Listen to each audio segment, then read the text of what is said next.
நிரம்பும்போது நம்முடைய மனக்கண்கள் பிரகாசம் அடைகிறது. இயேசுவை பார்க்க வேண்டிய விதத்தில் பார்க்கிறோம், வாழ்க்கையை சரியான விதத்தில் புரிந்துக்கிறோம். வாழ்க்கையை சரியான விதத்தில் புரிந்துக்கிறதுக்கு ரெண்டு காரியம் முக்கியம் தெரியுமா? ஒன்று, நம்மை காண வேண்டிய விதத்தில் நம்ம காணணும், இயேசுவை காண வேண்டிய விதத்தில் காண வேண்டும். நிறைய பேர் தங்களையே காண வேண்டிய விதத்தில் தாங்க ஏதோ பெரிய கொம்புன்னு நினச்சிட்டு இருக்கிறாங்க. இருக்கீங்களா? அதனால தான் திருமணத்தில் பிரச்சனை, அதனால தான் தொழிலில் பிரச்சனை, அதனால தான் மற்றவர்களோடு இருக்கிற உறவில் ஒருத்தர் நான் பெரிய கொம்புன்னு நினச்சிட்டு இன்னொருத்தர் பேசலாம், அவன் பேசாமல் இருப்பானா? அவன் சரி நீ தான் கொம்பு பான்ட்டு போயிடுவானா? எல்லாம் அப்படி இருக்க மாட்டாங்க. சிலர் சரின்னுவான், சிலர் போயான்றுவான், நீ என்ன பெரிய கொம்புன்றுவான், நீ என்ன பெரியவன் அப்படின்ட்டு போயிடுவான். மனக்கண்கள் பிரகாசம் அடைகிறது. அதன் மூலமாக தாங்கள் யார் என்பதை காணுகிறார்கள், தாங்கள் யார் என்பதை அறிந்து கொள்ளுகிறார்கள். எப்படி அறிந்து கொள்கிறாங்க? முதல்ல என்ன பார்க்குறேன், ஆவியானவர் நம்மகிட்ட டீல் பண்ணும்போது, நம்ம ஆண்டவர்கிட்ட கொண்டு வரும்போது, இயேசுவன்ட்ட கொண்டு வரும்போது எங்கே ஆரம்பிக்கிறாரு? நான் பாவி என்கிறத வெளிப்படுத்துகிறார். நான் எவ்வளோ பெரிய பாவி என்கிறத வெளிப்படுத்துகிறார். எப்படி தேவனுடைய ஆக்கினை தீர்ப்பு உட்பட்டவன் நான் இருக்கிறேன், நரகத்துக்கு பாத்திரம் நான் இருக்கிறேன் அப்படி தான் காட்டுறாரு.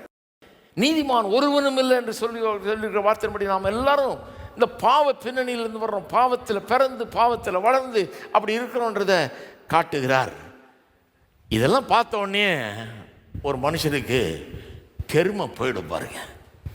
ஆவியானவர் உண்மையாக ஒரு மனுஷனுக்கு அவன் யார்ன்றதை வெளிப்படுத்தி அப்புறம் அதன் நிமித்தமாக அவன் தன்னை தாழ்த்தி, ஆண்டவர் ஆமாம் நான் பாவி, எனக்கு இறங்கும் என்னை ரட்சிக்கணும்னு வந்துட்டான்னா அவன் மற்றவர்கள்ட்ட பெருமையோடு நடந்து கொள்வது கஷ்டம்.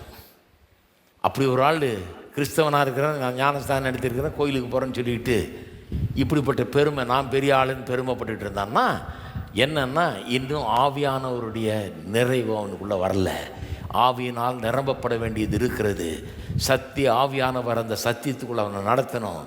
அவன் எப்படிப்பட்டவனாக இருந்தான், அவன் எப்படி ஆண்டவர் நேசித்தார், கொஞ்சம் கூட தகுதியற்றவனை அவனுக்காக ஜீவனை கொடுத்து, ஒரு பாவிக்காக தன்னுடைய ஜீவனையே கொடுத்து அவனை மீட்டாரு.